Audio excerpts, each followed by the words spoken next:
Comment ne plus être amoureux? Le titre de cet article n'est absolument pas une erreur. Bien que dans la plupart des cas, tomber amoureux soit un sentiment bienvenu et merveilleux, il y a aussi des situations où vous préférez perdre le béguin. Par exemple en cas d'amour impossible ou inaccessible. Si vous vous trouvez dans une telle situation, vous souhaitez qu'il suffise d'appuyer sur un bouton et vous avez terminé. Malheureusement, arrêter de tomber amoureux n'est pas si facile en pratique, mais certainement pas impossible. Dans cet article, vous pouvez lire comment vous pouvez supprimer un béguin. Béguin malchanceux. Supposons la situation la plus idéale, vous êtes tombé amoureux de quelqu'un qui est disponible et qui vous aime aussi de la même manière. Vous vivez de très belles dates où les papillons dans votre ventre laissent place à un zoo complet. Avant de vous en rendre compte, vous serez dans une relation et vivrez heureux pour toujours avec votre partenaire. Ça a l'air sympa, n'est-ce pas? Si seulement ça pouvait toujours être une telle fête. Malheureusement, la vie peut vous donner des citrons aigres avec lesquels vous ne pouvez absolument pas faire de limonade.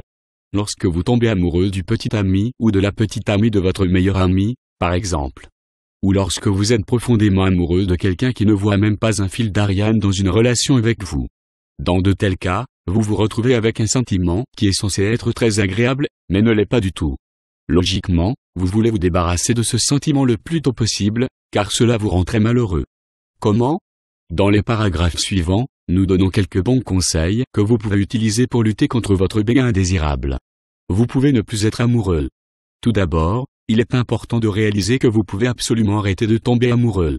Les films vous montrent souvent le contraire. Ils vous font passer le message que vous ne pouvez pas l'arrêter et que vous devez suivre votre cœur quoi qu'il arrive.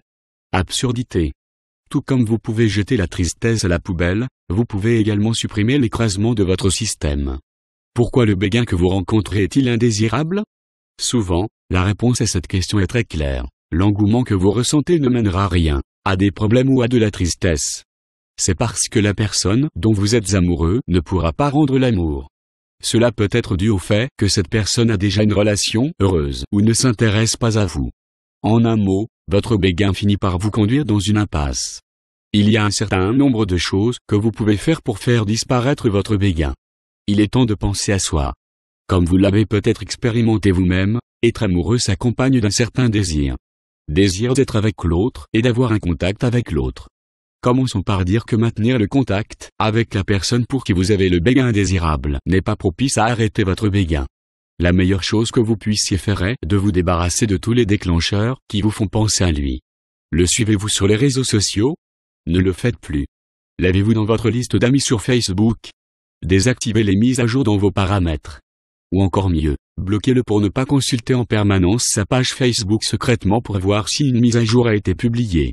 Supprimer son numéro peut également vous empêcher de tendre la main contre votre meilleur jugement.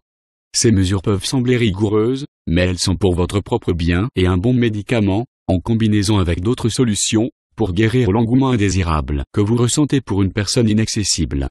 Déplacement de l'attention pour ne plus être amoureux. Ce qui semble également bien fonctionner dans la pratique, c'est de concentrer votre attention sur autre chose. Parce que votre béguin joue avec votre esprit comme une marionnette, vous ne pensez souvent qu'à celui dont vous êtes tombé amoureux. En vous disant de ne plus penser à lui, vous commencez réellement à penser à lui. Vous connaissez peut-être le terme, l'éléphant rose. Si nous vous disons de ne pas penser à un éléphant rose maintenant, il sera trop tard et l'animal marchera déjà dans votre tête. Fou, n'est-ce pas? Comment fonctionnent nos pensées? La distraction est le moyen le plus simple de traiter et de lâcher prise. Par conséquent, levez-vous de votre fauteuil et faites quelque chose pour penser à autre chose. Par exemple, faites de l'exercice. Je parie que vous ne pensez pas à l'autre personne pendant un moment quand vous allez faire du jogging. Et c'est bon pour vous. Se distraire. Pour la personne qui préfère s'asseoir dans son fauteuil, il existe également de nombreuses options pour se concentrer sur autre chose. Lire un bon livre ou jouer à un jeu passionnant sont des exemples. Vous pouvez inviter un ami à jouer avec cette dernière activité. Garantie de fournir un après-midi ou une soirée amusante. La condition la plus importante est que vous laissiez le béguin pour ce qu'il est pendant un certain temps. N'y prêtez pas attention, car tout ce à quoi vous prêtez attention pousse souvent plus vite que le chou. Bien que, ne plus aimer demande du courage et d'accepter le passé derrière vous. Si vous devez essayer de contrôler vos sentiments en tant que célibataire malheureux et passionné ou en tant que partie malheureuse entre une liaison et une relation, la compréhension est toujours douloureuse. Accepter un rejet amer et arrêter d'être amoureux semble être un travail énorme, mais cela en vaut la peine.